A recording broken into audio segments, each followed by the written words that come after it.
Olá pessoal, tudo bem? Nessa aula nós vamos estudar os operadores lógicos, qual é o sentido lógico de cada operador, como é que eles funcionam em termos de produzir valores lógicos, tá? Para a gente saber se uma proposição, por exemplo, conectada por um i, é verdadeira ou falsa. Como é que eu sei que uma proposição que é construída através de uma conexão por si, então, será verdadeira ou será falsa? É isso aí que a gente vai estudar nessa aula, beleza? Vamos lá, então? Olha aqui. Bom, antes da gente estudar um por um, eu queria que você observasse isso. São 6 os operadores lógicos, tá? São 6.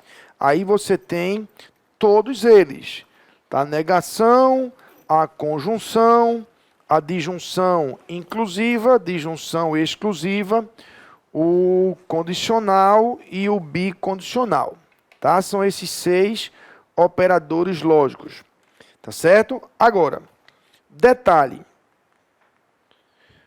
um deles, que é a negação, é chamado de modificador lógico, tá? Modificador lógico, porque ele não atua conectando duas proposições, tá?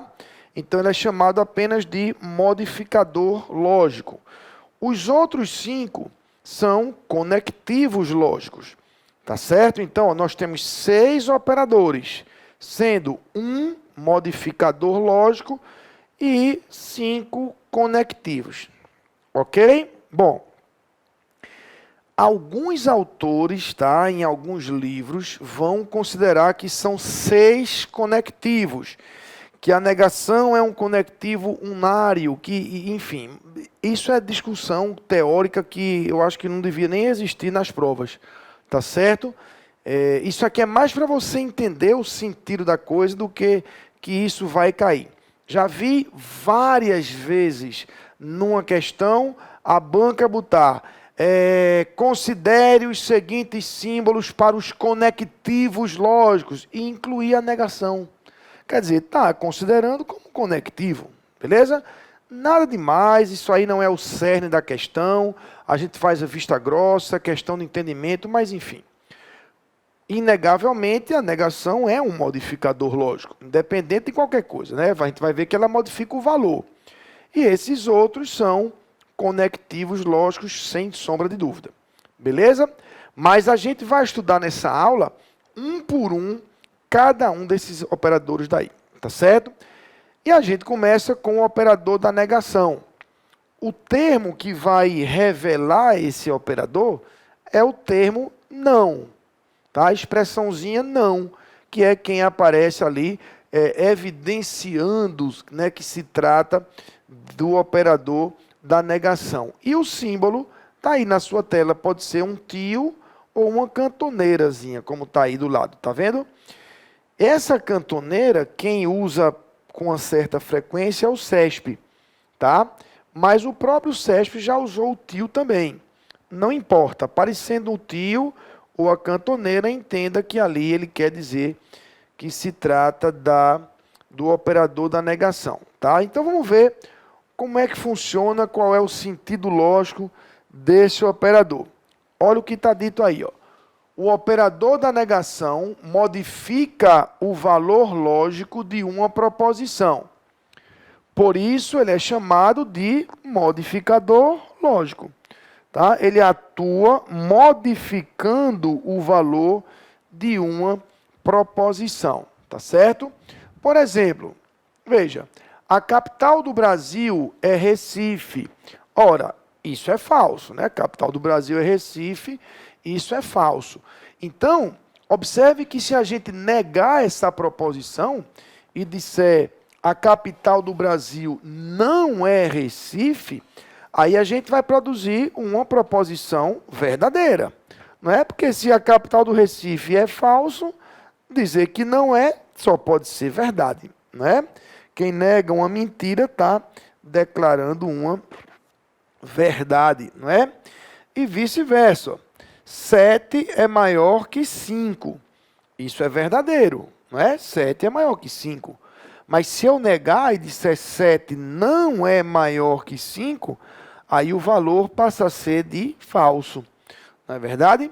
Se 7 é maior que 5 é verdadeiro, se eu disser que não é maior, eu estarei mentindo e o valor da proposição seria falso.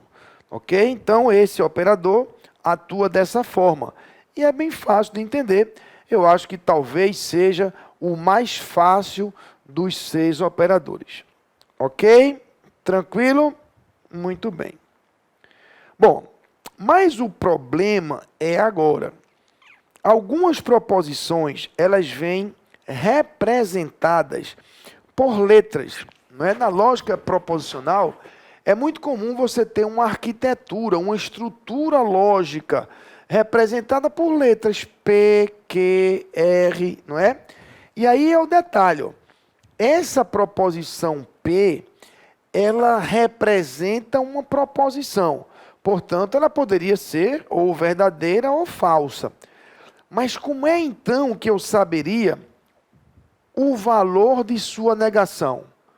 Não é verdade? Como é que eu vou saber o valor da negação de P sem que eu saiba o valor de P? Não é? Quando eu tenho o conteúdo, como há pouco, 7 é maior que 5, verdadeiro. Se eu negar, fica falso. Mas quando eu não tenho o conteúdo, eu tenho apenas a representação simbólica, por exemplo, P, proposição P, qual seria o valor de não P? Não sei, porque isso depende do valor de P. Percebeu? Então, nesse momento, a gente constrói uma tabela, que a gente estuda isso em outra oportunidade com mais detalhes, tá? Por enquanto eu quero só que você entenda aí, ó. Uma tabela que vai exatamente expressar a ideia correta para o operador. Assim, ó, vê, a proposição P ou é verdadeira ou é falsa. Isso está aí na primeira coluna da tabela, tá vendo? P ou é V na linha 1 ou é F na linha 2, né? E o que é que a gente pode garantir? Primeiro, que se P for verdadeiro, a negação vai ser falso. É o que está na linha 1, né? P verdadeiro, aí do lado, não P falso. Tá vendo? Ou então, na linha 2, se P for falso, a negação será verdadeiro. Percebeu? Então, a gente recorre à tabela justamente quando a gente está trabalhando com proposições simbolizadas, representadas por P, por Q, por R, tá? Veja que não teria o menor sentido a gente falar em hipóteses de valores, em tabela de valores, se eu tivesse o conteúdo da proposição. Não é verdade? Há pouco eu trouxe, ó, Recife é a capital do Brasil, falso. Então, se negar, vai ser verdadeiro. Tá? Então, a gente só recorre a essas hipóteses na tabela se a proposição vier representada. Então, a gente diz que essa é uma tabelinha da negação.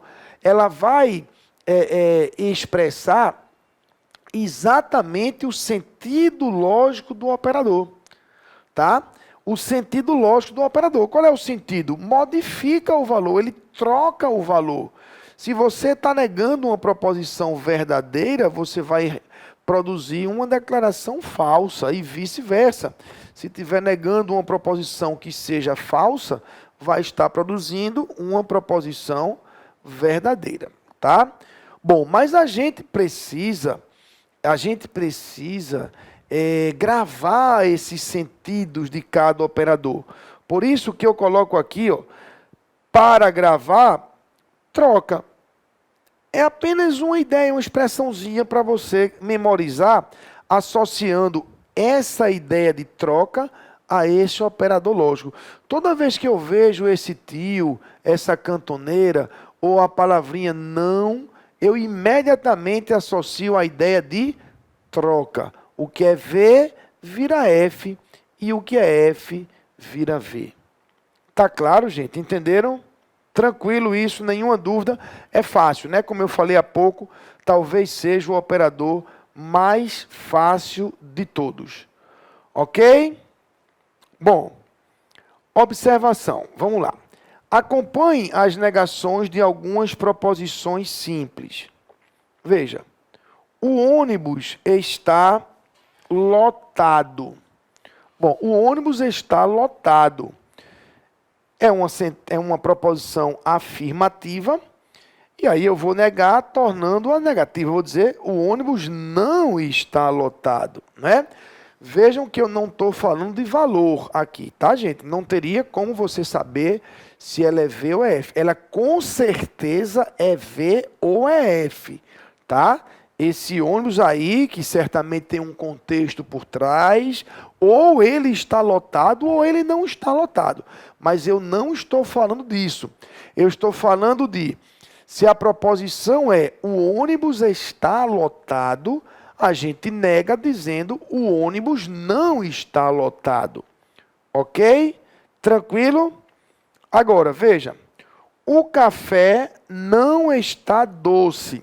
Essa proposição, ela foi concebida na negativa. O café não está doce. Então, negá-la é deixá-la afirmativa, é dizer que o café está doce. Não é verdade? Vê. Se não é verdade que o café não está doce, é porque o café está doce, tá? Isso é para você entender de uma forma muito prática e com palavras bem simples, que você nega colocando o não ou tirando o não que está lá, não é? Porque se é para negar, é para trocar. Se está afirmativa, quando você negar, fica negativa, e se já nasceu negativa, quando você negar, fica afirmativa. Tá claro? Entenderam isso? Mas ainda tem uma outra possibilidade. Veja, a luz está ligada. A luz está ligada, a gente poderia negar dizendo a luz não está ligada perfeitamente. Não é? Se está afirmando a luz está ligada, para negar eu vou dizer a luz não está ligada. Mas a lógica admite também que você use um antônimo. A luz está desligada. Entenderam? Então você pode negar usando um antônimo. A luz está ligada, a luz está desligada. O chão está seco, o chão está molhado, não é? Fulano é gordo, fulano é magro. Maria é rica, Maria é pobre. A gente pode sim negar com um antônimo. Tá certo? Então, esse é o primeiro operador que a gente estuda, o operador da negação. Ok? Tranquilo? Bom, olha aí, o chão está seco, o chão está molhado. Tá vendo? Mais um exemplo para você. Bom, só uma observação antes da gente passar para a conjunção. Isso já foi explorado em provas, tá? Só para você se ligar. Quando a gente nega duas vezes, vê, quando a gente nega, não modifica, e se negar de novo, é como se desmodifica, volta para o que era, numa espécie de avesso do avesso, não é? Ela está afirmando, aí se eu nego, vai ficar negativa. E se eu negar de novo, volta a ser afirmativa. Por isso que a gente diz que duas negações se anulam e você volta à afirmação. Tá certo? Tranquilo? Só para você se ligar nisso aí. Mas vamos lá para o próximo operador, que é o operador da conjunção. Agora sim, já um conectivo que vai precisar de pelo menos duas para a gente conectar. Esse também é um operador que eu acho que não tem muita dificuldade de compreensão. Por quê? Porque a gente já tem essa ideia de que, quando eu declaro uma coisa e outra, eu estou me comprometendo com a verdade das duas, não é? Olha como é tão óbvio que a gente não percebe. Quando é que isso e aquilo vai ser verdade? Quando isso e aquilo for verdade. Parece uma doideira, né? Mas vê, eu afirmei as duas coisas. Uma e a outra. Quando é que vai ser verdade? Quando as duas forem verdade. Tá? Vamos sistematizar isso aí na nossa tabelinha? Vamos lá. Olha só. Para que uma conjunção resulte em verdadeiro, é preciso que todas as partes conectadas sejam verdadeiras, tá? Então, se você declara 2 ou 3 ou 4 coisas, para ser verdade a composição total, né, no todo, é preciso que todas as partes conectadas sejam verdadeiras. Por exemplo, Belém é a capital do Pará e 3 ao quadrado é igual a 9. Veja, Belém é a capital do Pará, verdadeiro. 3 ao quadrado igual a 9, verdadeiro. Então, você tem verdadeiro e verdadeiro. Resulta numa proposição composta de valor verdadeiro. Ok? O mar é salgado e a terra é quadrada. Ora, o mar é salgado é verdadeiro. Agora, a terra é quadrada, isso é falso. Então, veja que a conexão feita pela conjunção, portanto, pelo i, ela exigiria que todas fossem verdadeiras. Não é o caso aí, porque a segunda é falsa.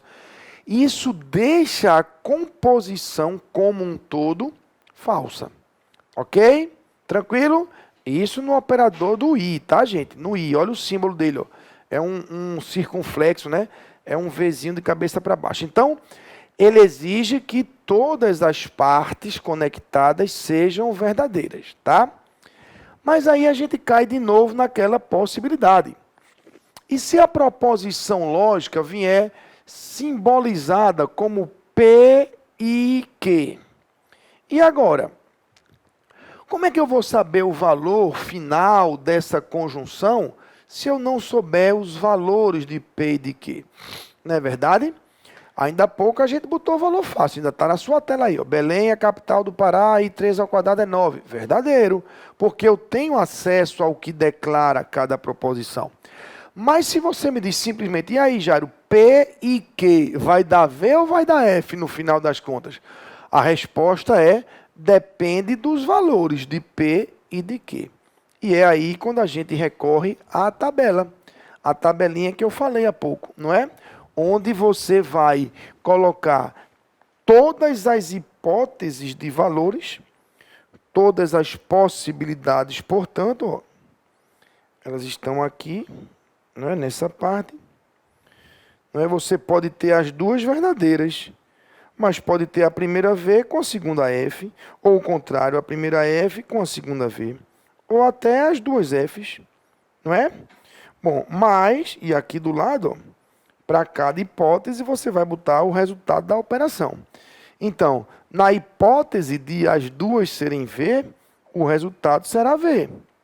Mas em qualquer outra hipótese, o resultado será falso. Tá? O resultado será falso. Então, é assim que funciona a conjunção. Para que ela resulte verdadeiro, é preciso que todas as partes sejam verdadeiras.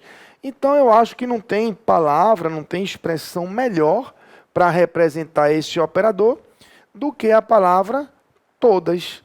Não é? Quando eu olho para esse símbolo ou para esse i, eu penso logo todas. Todas têm que ser V para que o resultado seja V. Ok? Entenderam? Bom, observação. Isso aí é importante, viu, gente? Ó, há outras expressões que podem substituir o i. Analise cada exemplo a seguir. Olha aí. Ó. Chove, mas irei à praia. Observe que quem declara isso, chove, mas irei à praia, está declarando que chove, não está? Com certeza. E também está declarando que irá à praia. Olha o que eu falei, ó. E também está declarando que irá à praia. Ou seja, está declarando tanto que chove como que irá à praia. Portanto, chove e irei à praia, tá? Conclusão. Esse mais que aparece aí, para a gente aqui na lógica, tá, gente? Não vem com língua portuguesa e oração coordenada e adversativa, aditiva, esquece isso aqui, tá? Vamos pensar na lógica. Dizer isso é declarar as duas coisas. Então, é conjunção, é i e ponto final, tá?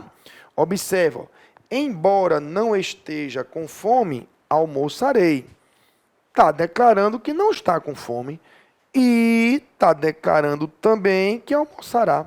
Então, é um ir, tá? Então, embora também. Ou ainda, apesar de estar com sono, vou estudar.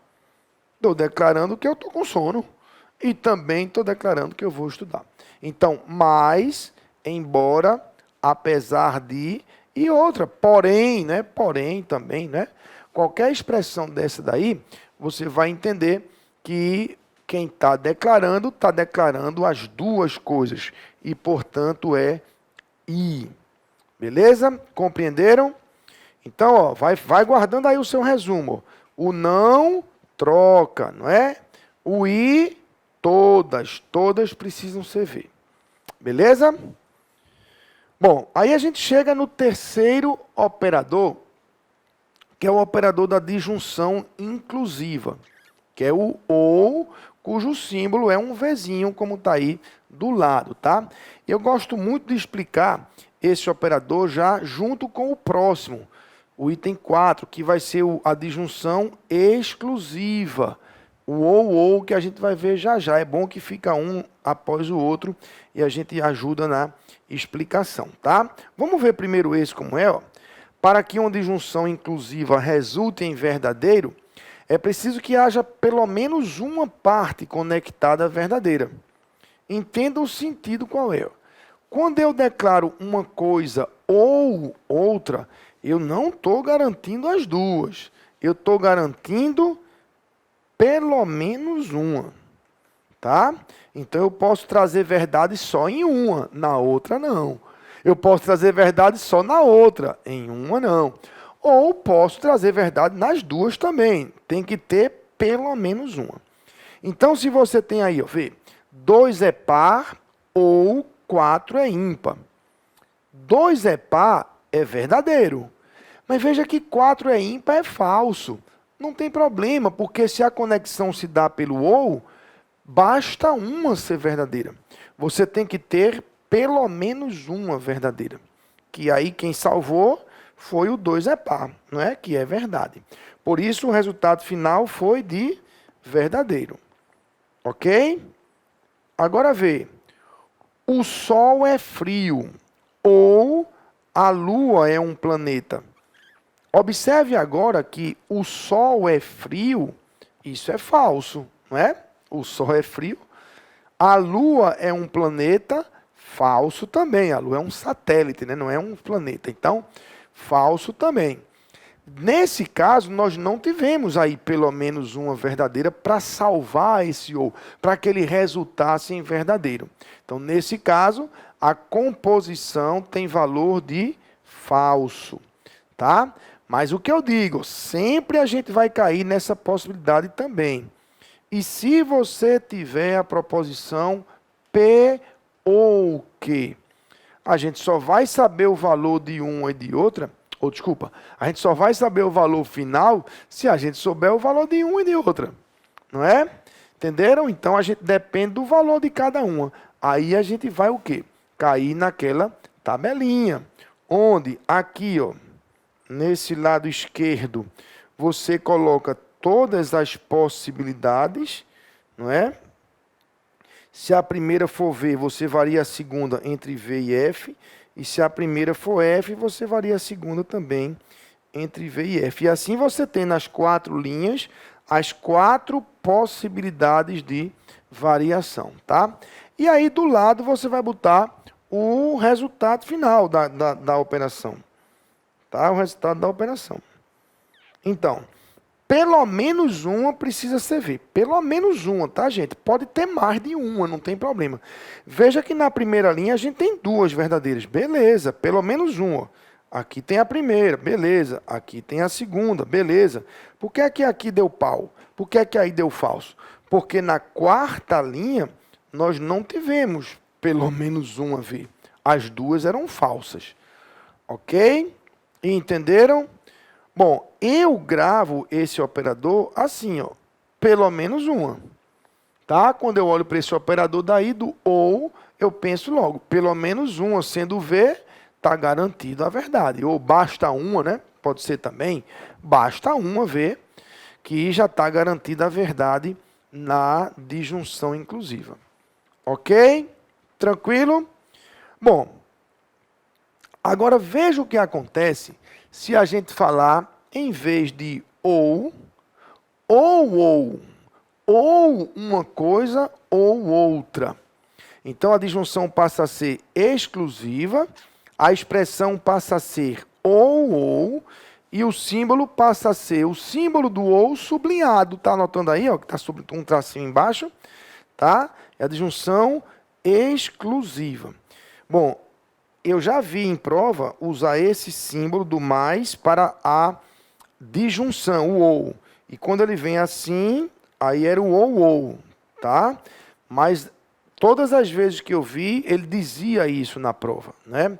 É como se ele reconhecesse que é um símbolo que não é muito comum e ele dizia para o candidato não ficar sem saber do que se trata, tá certo? Mas vamos ver qual é a diferença, veja. Para que uma disjunção exclusiva resulte em verdadeiro, é preciso que haja somente uma parte conectada verdadeira. Veja que agora a disjunção é exclusiva, tem que haver exclusivamente uma verdadeira. Você não vai poder agora ter as duas verdadeiras. Na exclusiva não pode, não vai dar verdadeiro no final, tá? Por exemplo, vê. Ou gato mia ou vaca late. Ora, gato mia é verdadeiro, vaca late é falso, temos aí somente uma verdadeira. Então, o ou tá verdadeiro. Beleza? Mas vê esse. Ou 2 é par, ou 5 é ímpar. 2 é par é verdadeiro, 5 é ímpar também é verdadeiro. Não pode. Não pode. Na disjunção exclusiva tem que ter somente uma, não pode ter duas verdadeiras. Duas verdadeiras aqui dá falso. Tá? Então você tem que se ligar nisso. Quando a gente fala uma coisa ou outra, pode cumprir verdade nas duas, não tem problema. Agora, se for ou uma coisa ou outra, para ser verdade no final das contas, vai ter que ser somente uma parte verdadeira. Se tiver mais de uma, vai dar falso. Também, se não tiver nenhuma, vai dar falso. Tem que ter somente uma. Ok? Muito bem. Aí, ó. Esse exemplo. Ou Sol é frio, ou a Lua é um planeta. Olha aí. Sol é frio, falso. Lua, planeta, falso. Temos temos somente uma verdadeira? Não, temos nenhuma verdadeira. Dá falso do mesmo jeito. Nem pode ter mais de uma e nem pode ter menos de uma. Tem que ter exatamente uma verdadeira. Somente uma. Tá? E aí caímos na velha história. E se a proposição vier ou P ou Q? Como é que a gente vai saber o valor final disso aí? Depende dos valores de P e de Q. E aí a gente faz a nossa já conhecida tabelinha, não é? Onde a gente traça aqui, ó, aquele divisor, e à esquerda a gente tem todas as atribuições de valores, e à direita agora a gente põe lá o resultado. Não é? Então, no caso das duas verdadeiras, estão entendendo, né? Isso é assim, né? Ou verdadeiro, resultado falso. Por quê? Porque não pode ter mais de uma. Como aqui também, falso. Não pode ter nenhuma. Agora, só quando for somente uma verdadeira, aí é que vai dar verdadeiro. Tá? Então, para gravar, eu sugiro que você guarde com somente uma. Havendo somente uma verdadeira, é que o ou será verdadeiro. Ok? Então, gente, se liga aí, ó. Se liga aí. A gente tem a negação que troca o valor. O que é V vira F, o que é F vira V. A gente tem o I, onde todas precisam ser V para o resultado ser V. A gente tem o OU, onde pelo menos uma sendo V já está garantido verdade. E o ou, que exige que somente uma seja verdadeira para que o resultado final seja verdadeiro. Tá?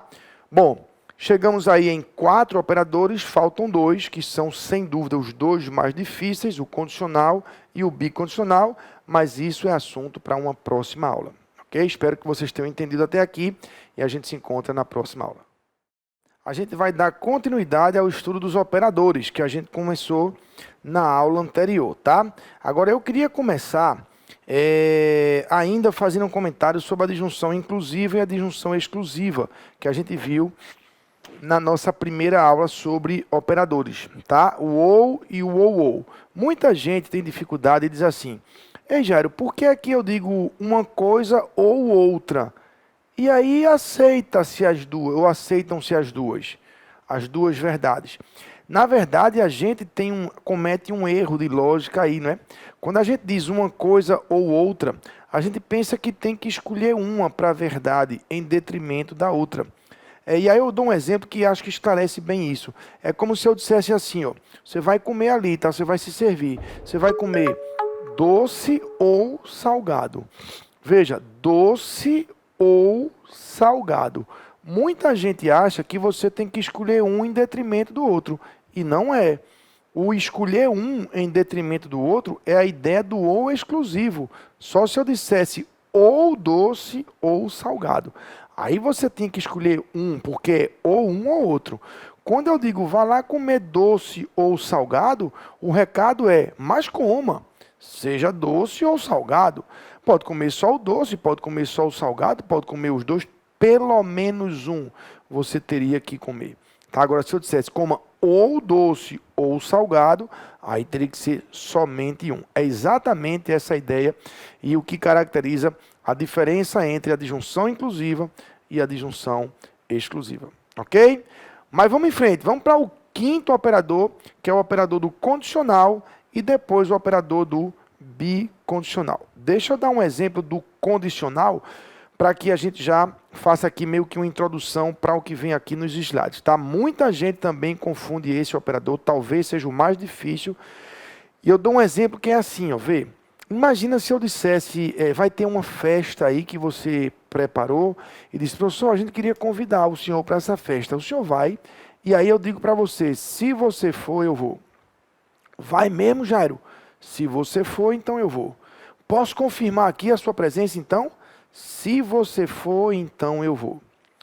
Muita gente vai pensar que se você não for, eu não vou. Talvez você tenha pensado isso, mas você não acabou de falar, Jairo? Eu disse que se você for, eu vou. Mas eu não disse que eu só vou se você for. Percebeu? Essa confusão aí que a gente precisa esclarecer para você não endoidar, tá certo? E é a partir disso que a gente começa a nossa aula de agora. Vem comigo. Bom, temos então aí o quinto operador, é o condicional, se, então, tá? Aqui você vai ter uma proposição e aqui você vai ter outra proposição.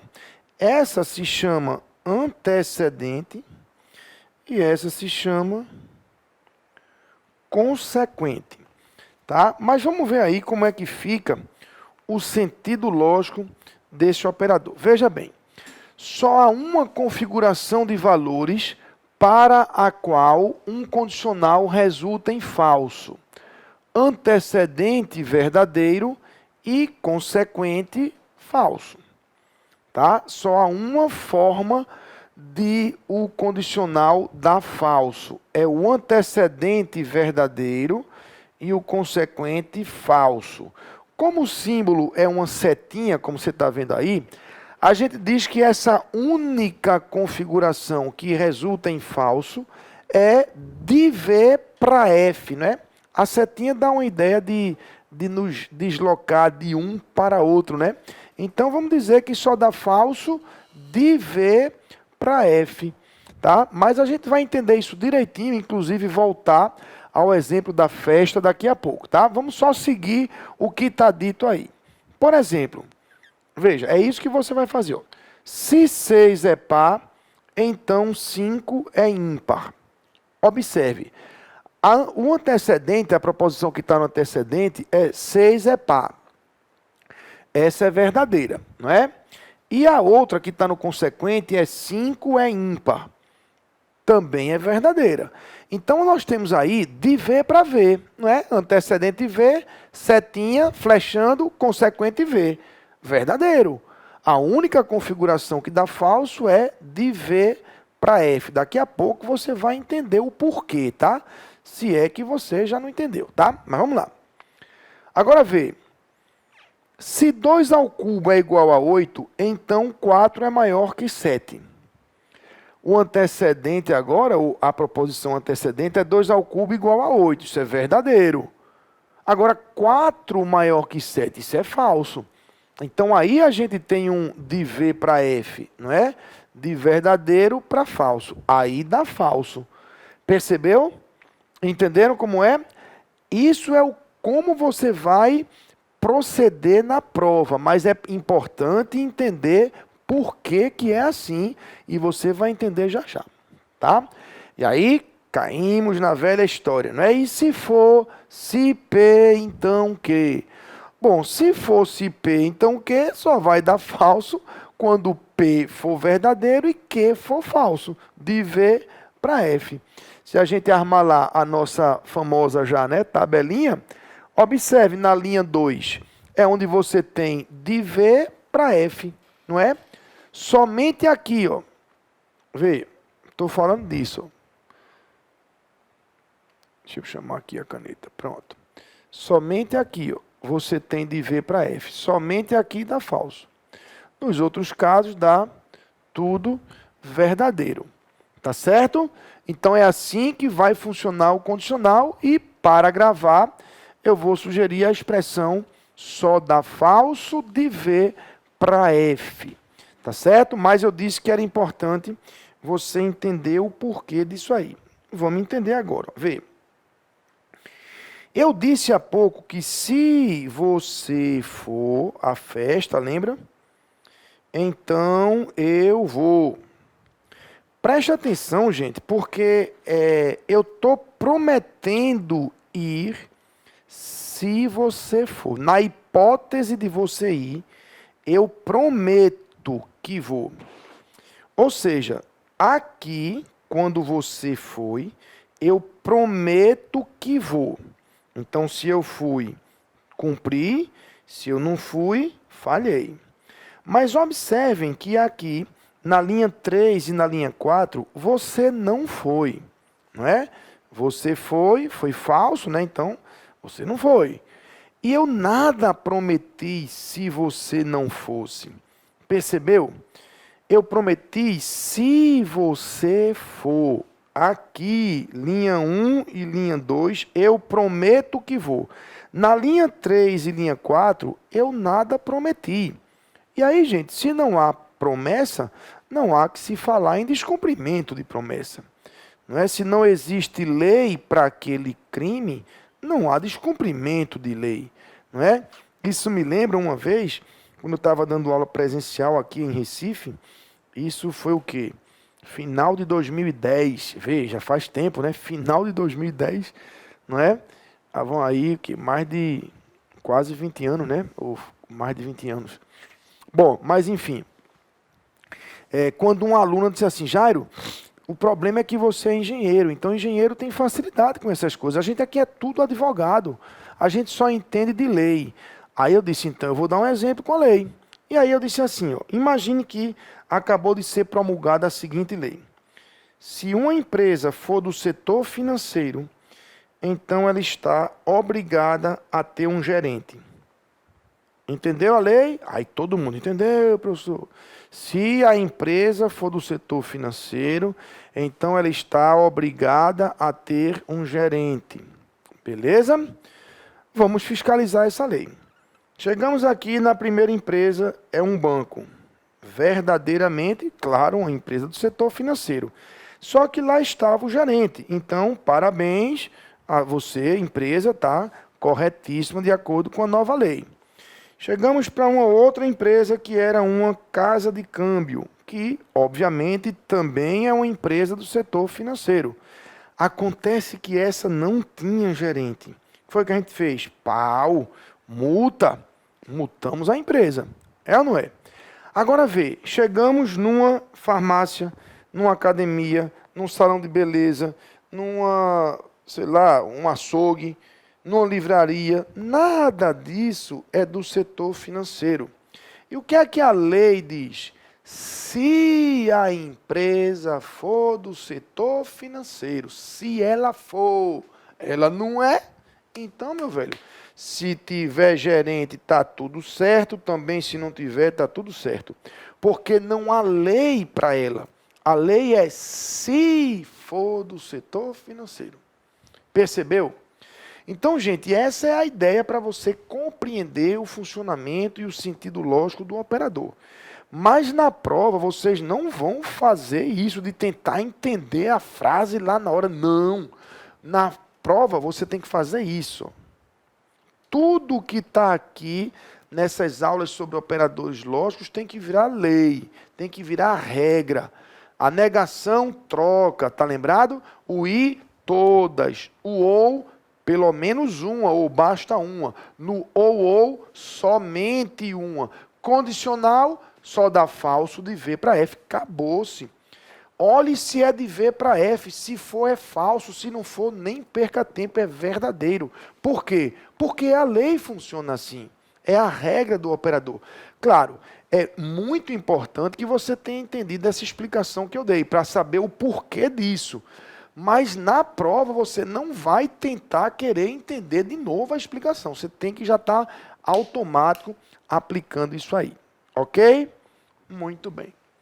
Bom, há outras expressões que substituem o se então. Lembra que no i a gente podia ter mais, né? Embora, apesar de. No se então também.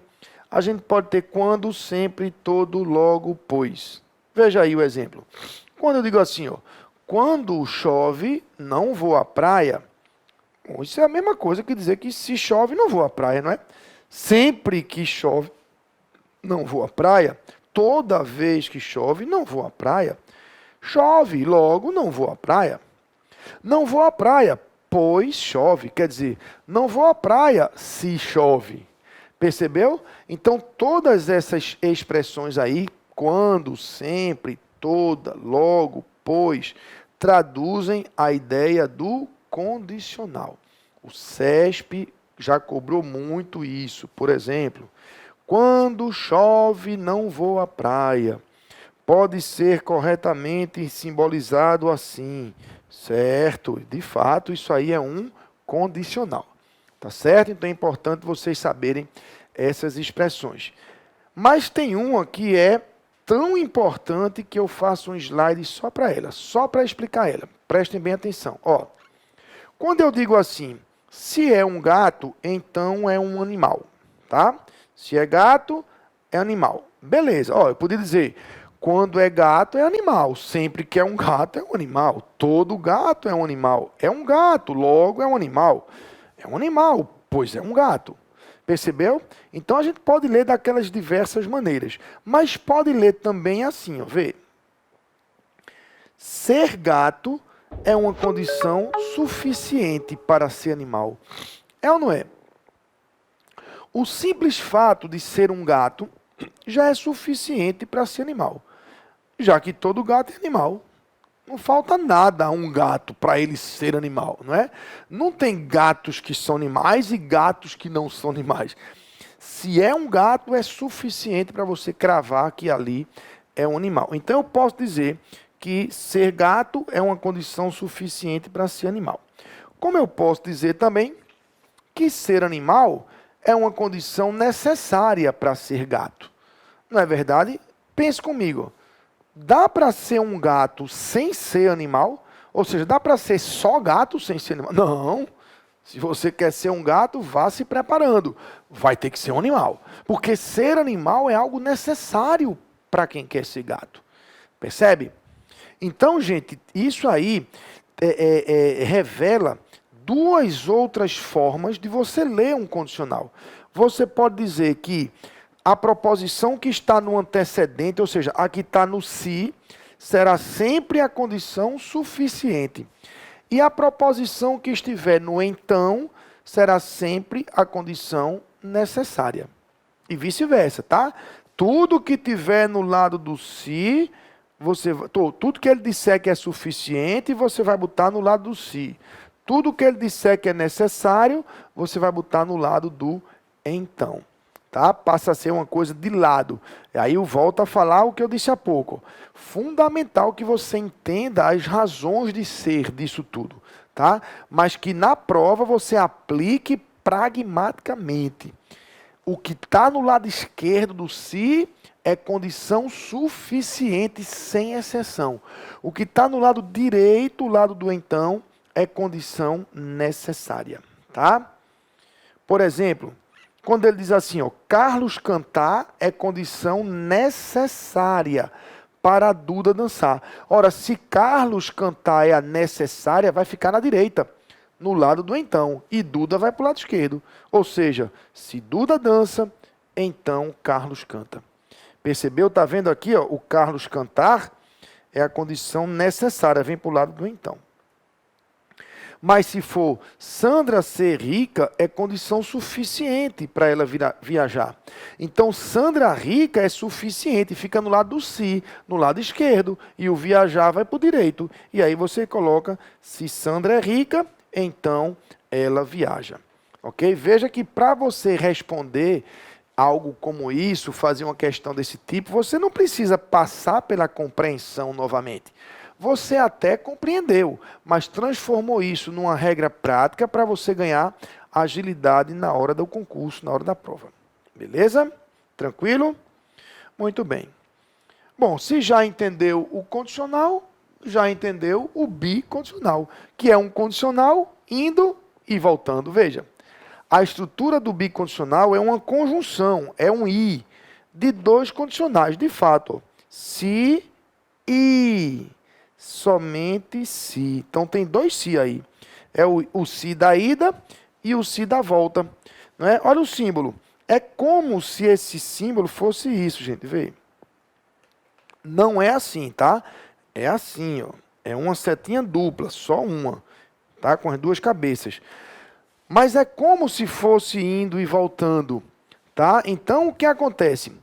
Portanto, para resultar em verdade, terá que apresentar verdade em ambos os condicionais. Já que é um i, tem que ser verdade aqui e verdade aqui.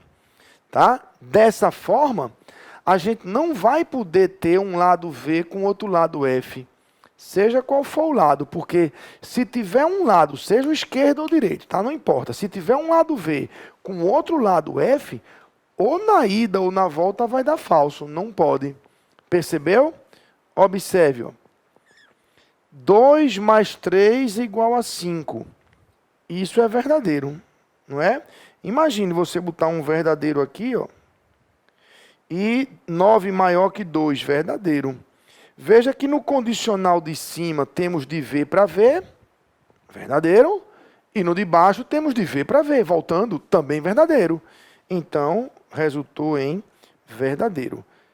Mas olha essa, a letra C é vogal, isso é falso. Isso é falso, letra C é vogal, falso, né? C é consoante.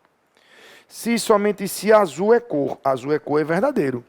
Veja que nessa configuração, na volta, eu falo disso, tá vendo? Nesse condicional de volta ficou de V para F. Aí não pode, aí dá falso. Percebeu? Aí dá falso. Tranquilo? Então, no bicondicional, você não pode ter os valores diferentes. Porque se tiver os valores diferentes, no final, ou num condicional ou no outro, vai dar falso. Tá? E aí, ó, aquilo de sempre. Ó. E se vier representado pelas letras? Se for um P, se somente se que. Vamos lá.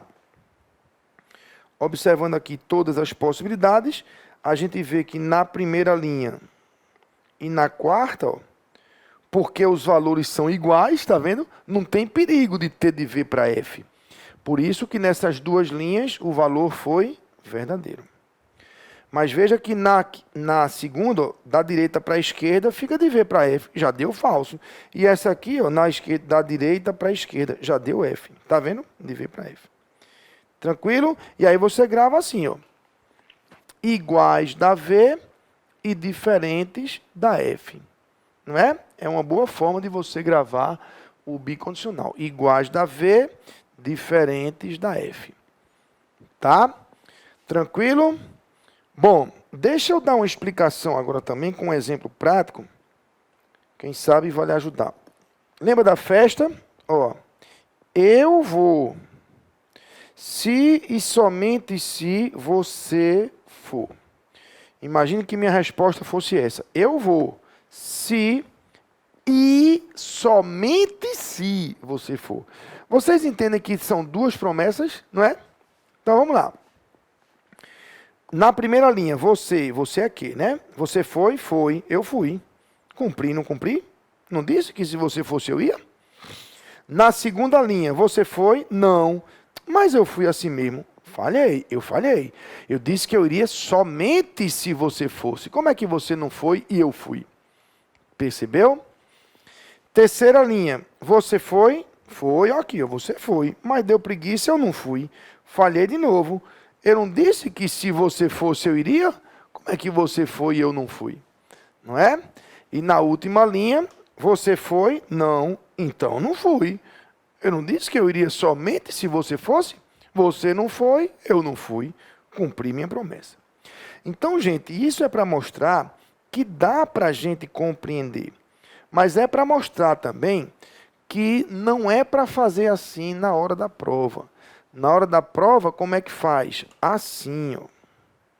Iguais da V e diferentes da F. Tá? Então, condicional. Se então, só dá falso de V para F. E o bicondicional, o se e somente se, iguais da V e diferentes da F. Ok? Tranquilo? Bom, a expressão que vai substituir, ora, pensa comigo. Imagine que a gente tivesse isso. P, se, somente se, que. Para esse condicional de cima, o P é suficiente, não é? Ele não está no lado do antecedente, né? Da partida da flecha, então é suficiente. Mas na de baixo, ele é consequente, então ele é necessário. Não é? Como é um I, uma ida e a volta, o P é ao mesmo tempo necessário e suficiente. E o que também? É necessário numa flecha e suficiente na outra. Então, o bicondicional pode ser lido também como condição necessária e suficiente. Tá? No caso aí, A se somente se B, você pode dizer que A é condição necessária e suficiente para B. Ok?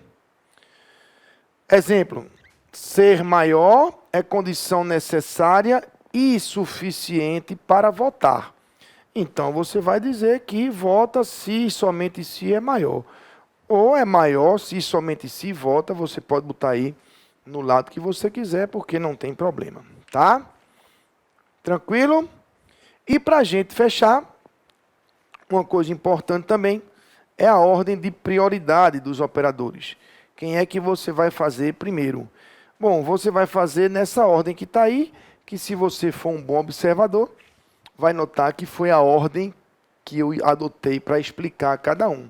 Primeiro as negações, depois as conjunções, depois as disjunções, pode ser inclusiva ou exclusiva, não importa.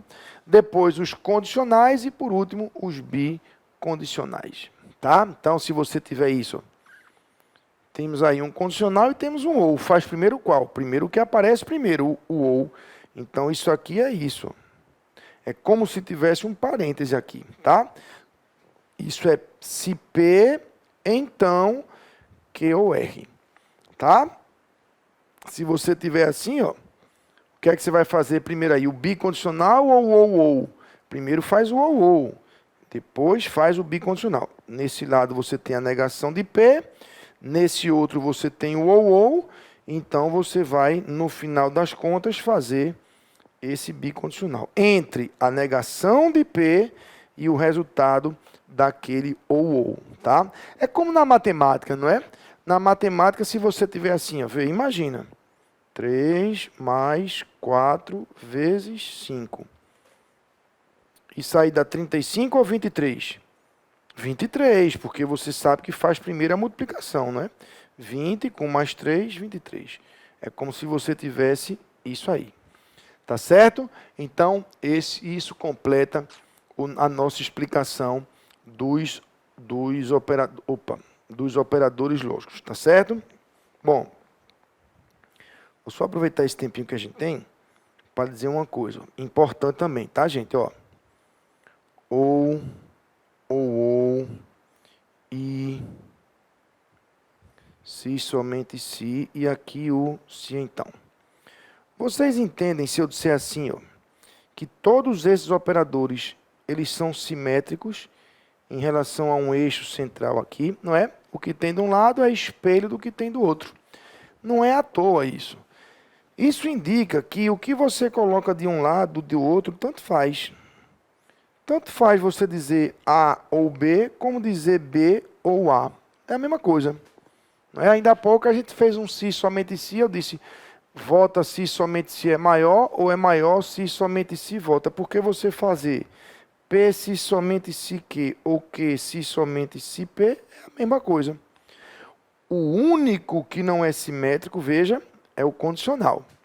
O que está de um lado não é a mesma coisa do que está do outro. Tanto é que o que está de um lado é antecedente, o que está do outro se chama consequente.